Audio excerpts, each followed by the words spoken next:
Aloha no kako, and mahalo for joining me for another long story short. I'm Leslie Wilcox of PBS Hawaii. On Kaua'i, he surfed, he played music, he did odd jobs. He started a family and lived off the grid in a house hand-built with recycled materials.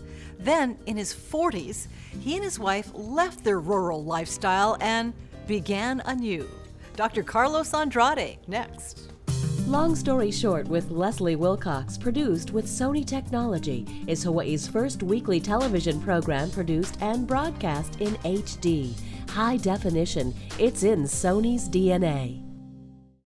Dr. Carlos Andrade is an associate professor in Hawaiian Studies at the University of Hawai'i at Manoa. He's that and more.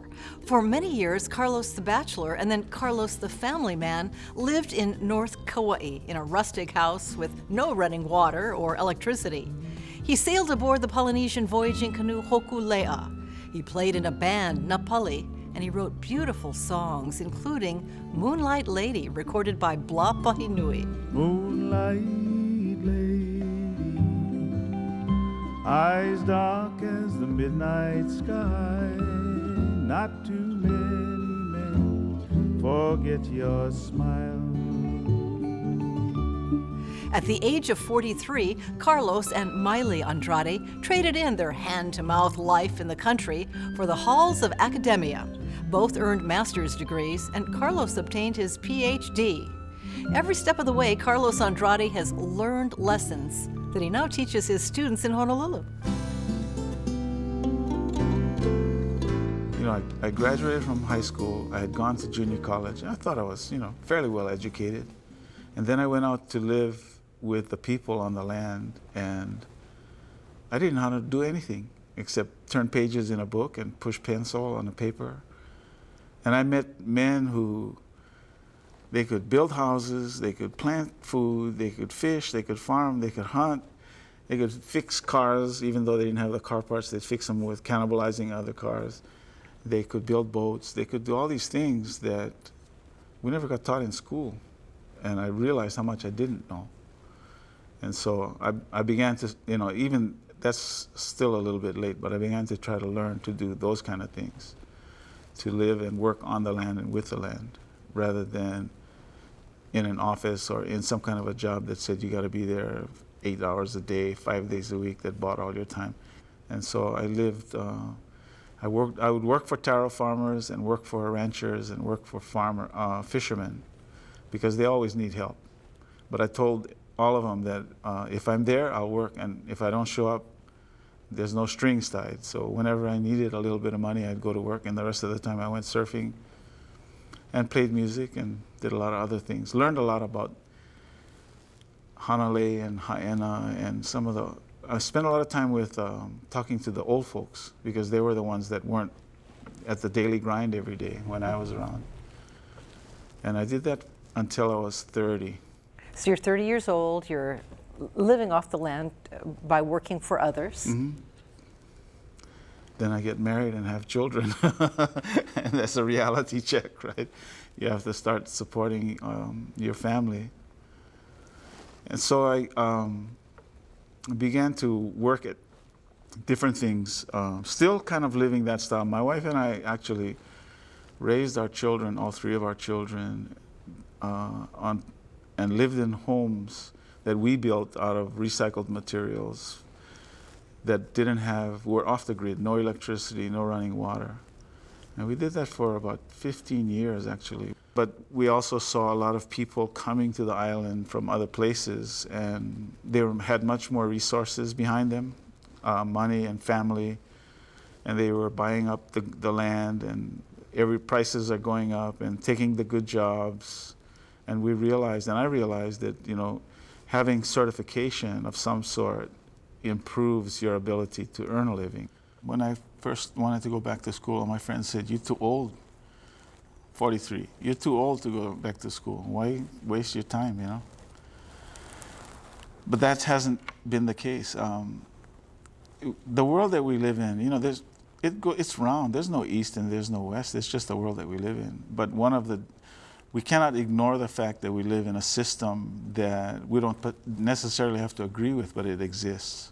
And within that system, you know, the market system and the system of government that we live in, when you have a PhD behind your name, it makes a difference in certain sectors. I mean, some sectors, like the guys that I surf with, you know, it's like piled higher and deeper. You know, post-hole digger is what they call it, a PhD. So, you know, they keep you humble as you should be. But when I go and testify in the Senate, in the legislature, that the community of Hawaiiana wants to initiate a plan that is community-managed fishery, it makes a difference that my name has a PhD behind it. And so I can advocate for things Hawaiian. It makes a difference in advocacy for not only Hawaiian causes, because many of the things that are embedded in the life we live in that come from our Hawaiian ancestors, like the right of all of us to go to the beach access, are embedded in Hawaiian thinking, not just in Hawaiian thinking, but in Hawaiian law, because our ancestors and our leaders, King Kamehameha III, put on all of these big landowners who own land on the beach, their deeds say they own that land subject to the rights of the people. Now, how far ahead was that guy thinking when he did that? And we all benefit, whether we're Hawaiian, Haole, non-Hawaiian, that's in their deeds, and they can't stop us from going to the beach. And if they're going to develop the land, they need to put a place for us to go to the beach in. Being a professor at the Center for Hawaiian Studies puts me into contact with the whole younger generation of young Hawaiian students and people that are interested in things Hawaiian that are coming through the university. And that's a privilege to be able to work with them. It also puts me into contact with people who are if not experts, the people that are doing the most research in the different areas of what we call Hawaiian Studies. But that's only one facet of my life, because I go home and I work on the land, and I come into contact with the PhDs of the world of work and experience on the land and all that. So I have the best of both worlds in a way. Carlos Andrade credits the kupuna of Kaua'i for teaching him life lessons. He's still learning, but he's also teaching. He recently wrote this book, Ha'ena, Through the Eyes of the Ancestors, that reflects on the land and people in the Ahupua'a of Ha'ena on the northwestern side of Kaua'i. A love of the land, the ocean, and things Hawaiian also connected Carlos to the Polynesian voyaging canoe Hokule'a as a crew member. Nine nose navigating, hold on tight. Raise the island to Tues, Pango's in sight. Sail on and on and on like a bird in flight. Any aha moments come out of that? Oh, all kinds of them. Whenever we go to New Zealand, or Aotearoa as they call it, and Rarotonga and the Cook Islands and Aitutaki and Mangaia and Tahiti and Moorea and those places, we see ourselves because they look like us. But the thing that really astonished me, especially on the first voyage, was the Maori people and how assertive they were about who they were. The thing that struck me, I think the hardest, was they never referred to their ancestors as the Maoris. They never said, oh yeah, the Maoris did this and the Maoris did that. They always said, my ancestors did this. And I reflected back on here in Hawaii, many Hawaiian people speak about our ancestors as if they were some distant people who they weren't connected to in any way, like something in a museum. And it almost like, I think it reflects a kind of psychic disconnect in the different situations. But the newer generations, I think, of Hawaiian people that are the students and even older people, are becoming more and more assertive about their connection to the ancestors. And I kind of am optimistic about this strength that I perceived in the Maori people and in other places in the Pacific with the other Polynesian people, but their connection to the land and who they were as the first people of that land. Do you feel a connection to your ancestors? More so now than I did before I went on the voyages of the Hokule'a. Do you know who they are? You have an oral history? Yeah, it's more than an oral history. I actually have about 3 or 4 pages of genealogy that was put together by Edith Mackenzie, who's a famous genealogist, that connects our family all the way, back to where I never even thought we were connected to. It's like, I don't know, hundreds of generations back. Wow. And the place you feel connected is? Most personally connected, I feel connected to Kaua'i, because that's where I was born. And when I look at my ancestral, the genealogy and the stories in my family, most of it happens on Kaua'i. But my great-grandfather moved to Molokai. And so we have connections on all the islands, but Kaua'i is the place that I feel most connected to. And what connects you? I know in your book, Haena, you talk about there is a connection you have with landmarks and places that were used by people. Well, my father grew up in a generation where his father was Portuguese, his mother was Hawaiian, but his mother died when he was 8 years old. He was sent to live with his grandfather on Molokai, who brought him up in his early years. So he was kind of a man of conflict in a way. My father's father used to talk about Hawaiians as, those Kanakas, like it was something bad to be. But my father had this real sort of love for Hawaiian songs, and he worked as a cowboy, and the cowboys were Hawaiians, and he was a fisherman, and he learned a lot of the skills that were the skills of men in traditional times in Hawaii. Being a fisherman, all his life he was a fisherman. He was a hunter, he was a cowboy. And so I kind of picked that up from him, and when I went to live in Hanalei and Haena and in Waimea on the other side, and I told her I kind of gravitated to the old people. They would tell me things that you couldn't find in books. And those are things that I kind of treasure in a way, like the old songs and the names of places. And after I went to school and learned to speak Hawaiian, whenever I had an opportunity to be with a person who spoke Hawaiian, I'd try to speak Hawaiian with them. And that opened up even more doors, because they would talk about things like place names and the thoughts behind the names and the stories that connect to places. And those were the things that I liked, because I was a composer, and in composing you're always trying to tell stories. And so stories are important. And my father was a storyteller. He used to tell us stories about his friend Lum Lum Wisi, who he grew up with, and all these. So I think that storytelling is in the Hawaiian culture, it's mo'olelo and it's hakumele. You tell stories through the tales that you tell and the songs that you compose and sing. And so all of those mean a lot to me, and it's still something that I do today. I still think that place is very important, and the names and the stories behind places, because places is what human beings make out of spaces. What are some of the compelling things that the kupuna told you in Haena and Hanalei? Well, it's life wisdom. Kupuna, they're the doctors of everyday life, the PhDs of everyday life. And so, just simple things that you would think that are, everybody would know. So the so-called common sense of the world today, that's not very common. Like, work when it's cool in the morning, go in the shade when it's hot, and then go work again in the evening. Or, you have to enjoy life.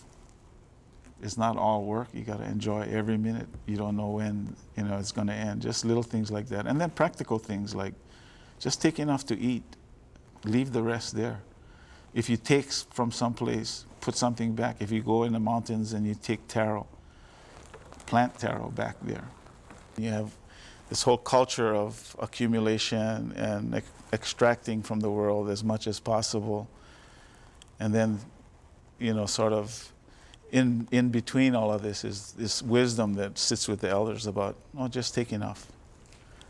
enough is plenty. Just take enough to eat, those kind of things. You also spoke with people who not only knew every inch of the land where they lived, but they knew every little eel hole in the reef and underwater. Yeah, well, the Hawaiian term for people who lived on the land was ho'aina. And a ho'aina is a companion to the land. And I think that the relationship of the Hawaiian people to the land is one of as a companion to the land. And today we have this discourse of stewardship of the land. Everybody wants to be stewards of the land. And the Maoris have this unusual way of saying, oh, no, we're not stewards of the land. Stewards take care of other people's stuff. We're ohana, or we're family to the land. So we're taking care of our family when we take care of the land. And it's a little bit different, it's a little bit different. And like here in Hawaii, this people are beginning to use a term called ahupua'a, which I talk about a little bit in my book. And they have this sort of mainstream understanding of ahupua'a as mountains to see, and has all the ingredients for sustainability, which is another big word that's going around these days. And everything within the ahupua'a, from the mountains to the sea, enough to sustain the population there. But when you really study the ahupua'a, you find that many ahupua'a did not go all the way to the sea. Some were landlocked. And many ahupua'a didn't have the resources necessary to sustain the people. It's a myth, actually, of this independent little piece of land that could have everything and not survive with anybody else, not need anybody else to have sustainability. The reality of it is that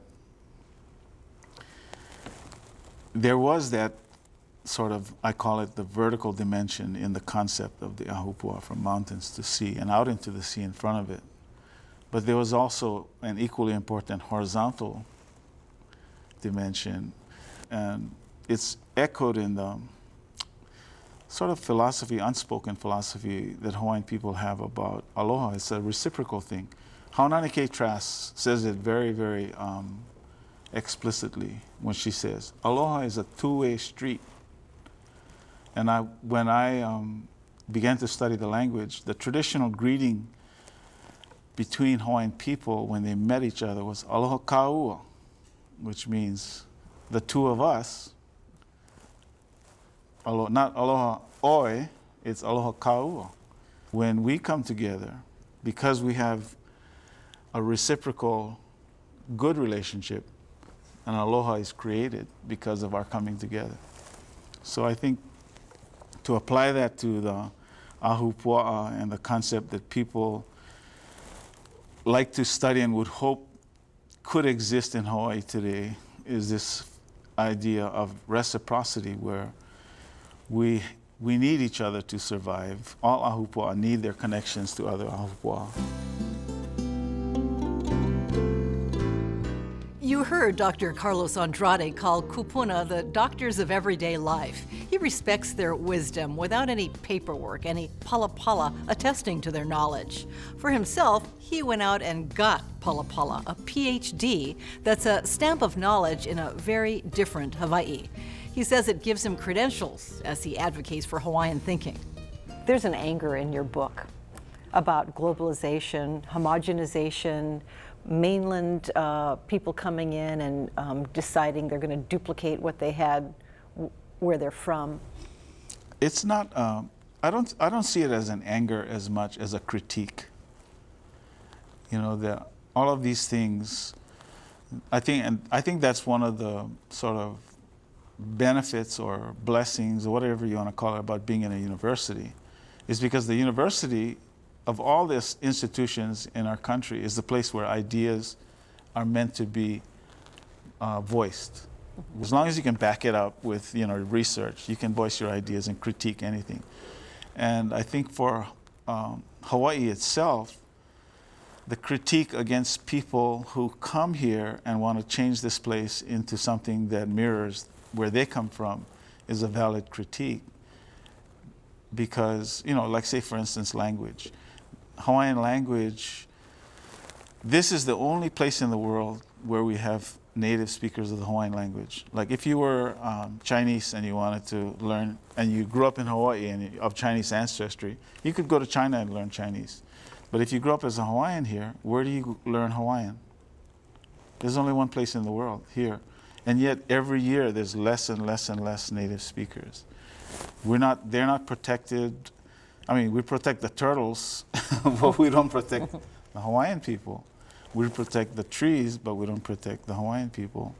And, you know, I think there's a certain amount of calculatedness about that, is that I know there are people in this world who would like to see the Hawaiian people disappear, because it would mean that property would be different. It would mean that, you know, now we're all Hawaiian. Everybody wants to be Hawaiian. Not everybody. That's, you know, black and white, everybody. But so many people say, oh, I'm Hawaiian at heart, or I'm Hawaiian. And it is a conflict, because the native people of the land have been treated unfairly. And, you know, the President of the United States signed a bill that said, we did this, this, and this, and it was wrong.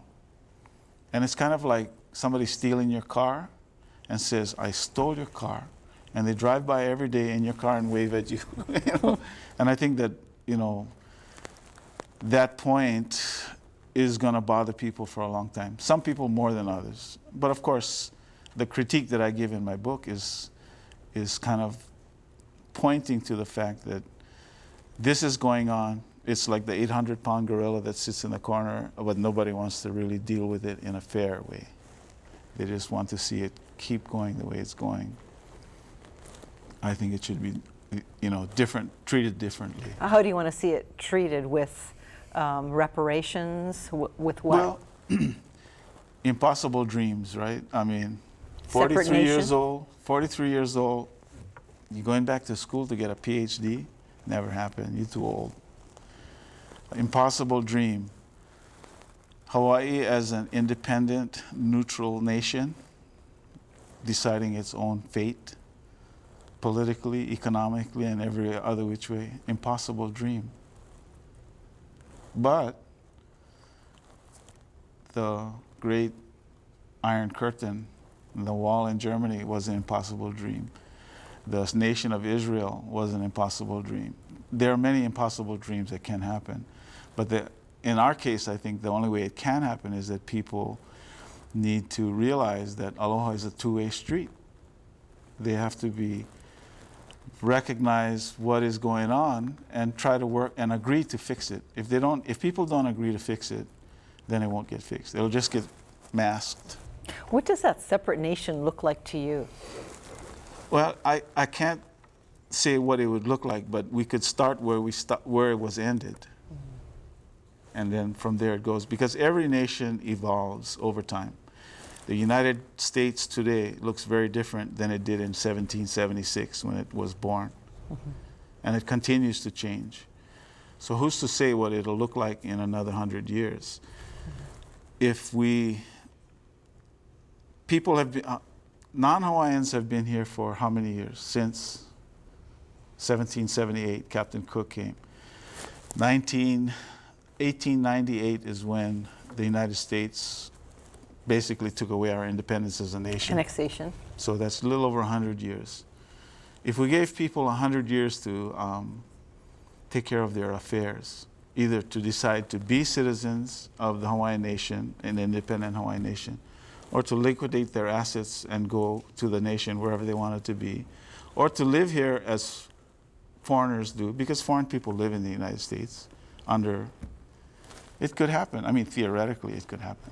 And do you think that non-native Hawaiians could have a role in the Hawaiian nation? Well, the nation of Hawaii was never 100% ethnic Hawaiians.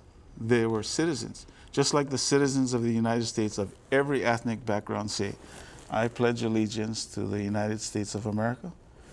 Basically, they would have to say, I pledge allegiance to the nation of Hawaii, whatever their ethnic background was.